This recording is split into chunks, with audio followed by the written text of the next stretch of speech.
она која што ја прави разликата во филмските приказни, како што веќе кажав, приказните со драмски потенцијал се сочинети од лик кој има некоја цврста намера да направи нешто и еден куп пречки кои што ќе му се појават на тој пат.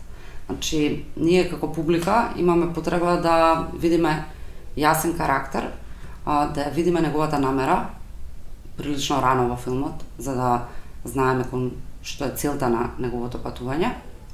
И при тоа, исто така, доста рано во структурата на филмот, да ја видиме првата пречка која што ќе го означи неговото патување како патување на херојот. Многу е интересно кога работиш со различни луѓе во животот и тие доаѓаат кај тебе како писател да бараат одредени приказни, односно да бараат да напишеш нешто за нив. Најчесто се соочувам со проблем кога ми доаѓаат луѓе кои што сакаат да им напишам приказна за некакво општо место.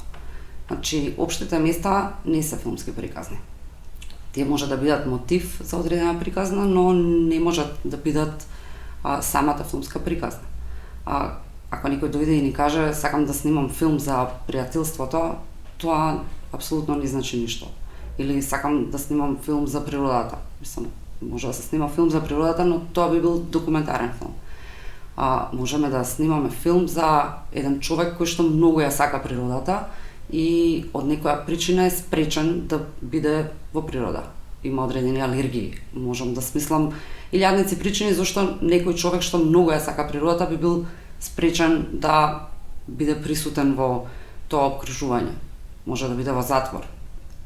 И да имаме филмска приказна во која што неговата цел е да се ослободи од тој затвор и да отиде да ужива во природата.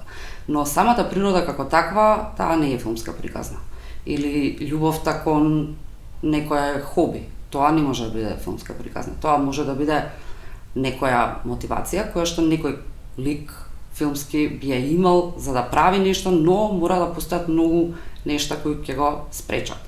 Секоја филмска приказна во својата структура има почеток, средина и крај. Најчесто она кое што нас како публика ни треба да видиме како одреден лик ја исполнува својата намера и ги победува сите пречки.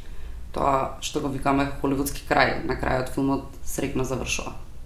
Но главната работа на која што треба да се посветиме е на тоа тие пречки кои што ќе ги смислиме во филмската структура на нашата приказна да бидат веројатни.